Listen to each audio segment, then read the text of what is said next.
विकारी शब्द पाठ 10 संज्ञा तथा संज्ञा के भेद नाउन एंड इट्स टाइप्स। नीचे के वाक्यों में रंगीन शब्दों पर ध्यान दीजिए। मीरा कल आगरा गई थी। बच्चा किताब पढ़ रहा है। झूठ बोलना पाप है। मनोहर सो रहा है। इन वाक्यों में आए रंगीन शब्दों को देखकर हम बता सकते हैं कि ये शब्द इस प्रकार के हैं। व्यक्तियों के नाम मीरा, मनोहर। स्थान का नाम आगरा। जातियां बच्चा, किताब। भाव या गुण झूठ, पाप। कहने का तात्पर्य यह है कि ये सभी शब्द किसी न किसी वस्तु, व्यक्ति, स्थान, जाति, गुण, भाव आदि के नाम की ओर संकेत कर रहे हैं। व्याकरण में ऐसे शब्दों को संज्ञा शब्द कहा जाता है। संज्ञा का अर्थ ही है नाम। संसार में जो भी वस्तु है उसका कोई न कोई नाम अवश्य होता है। संज्ञा की परिभाषा किसी प्राणी, वस्तु, स्थान, गुण अथवा भाव के नाम का परिचय देने वाले शब्दों को संज्ञा कहते हैं। संज्ञा के भेद इस प्रकार किए जाते हैं। संज्ञा व्यक्तिवाचक संज्ञा, जातिवाचक संज्ञा, द्रव्यवाचक, समूहवाचक, भाववाचक संज्ञा। व्यक्तिवाचक संज्ञा जो संज्ञा शब्द किसी प्राणी, वस्तु, स्थान आदि के नाम का परिचय देते हैं वे व्यक्तिवाचक संज्ञा कहलाते हैं। जैसे प्राणियों के नाम महात्मा गांधी, सरिता, दयानंद, कामधेनु। वस्तुओं के नाम गीता, रामायण, पुस्तक, कल्पवृक्ष, स्वर्ग में पाए जाने वाले वृक्ष का नाम। स्थानों के नाम दिल्ली, लंदन, शिमला, भारत, चीन आदि।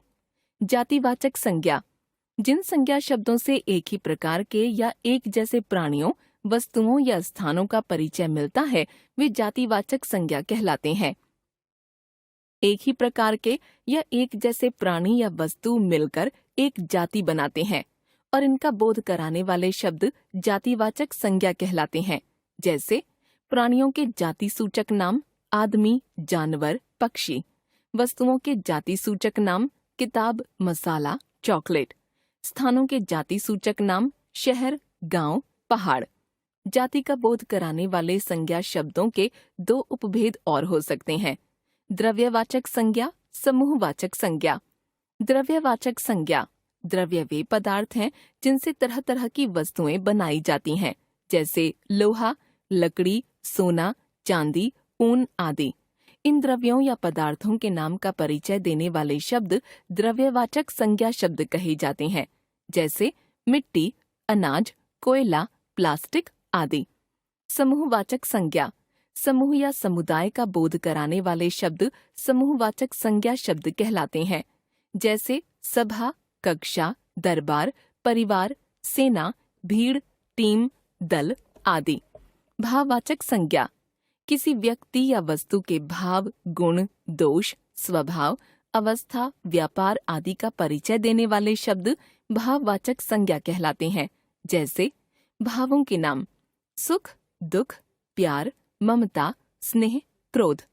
गुणों के नाम सुंदरता, सच्चाई, ईमानदारी, अच्छाई।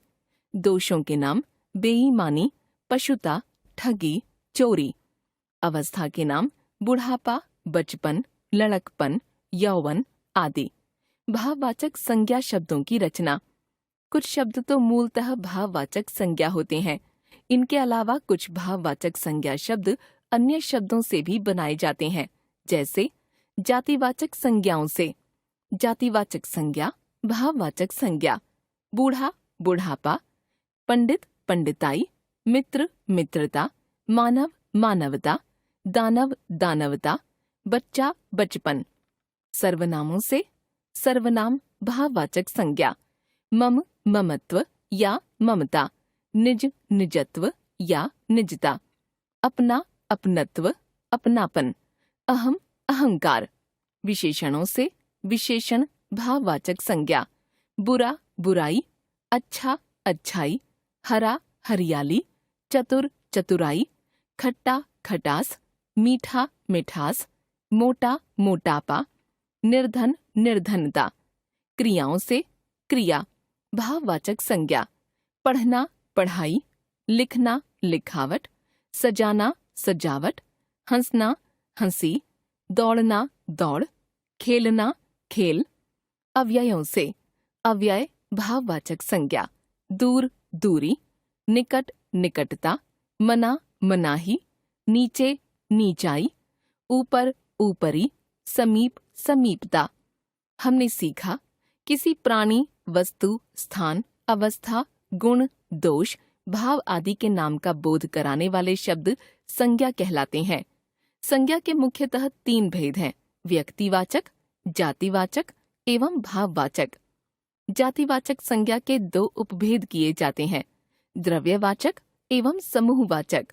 कुछ संज्ञा शब्द तो मूलतः भाववाचक संज्ञा होते ही हैं, पर अधिकतर भाववाचक संज्ञा शब्द अन्य वर्गों के शब्दों से बनाए जाते हैं।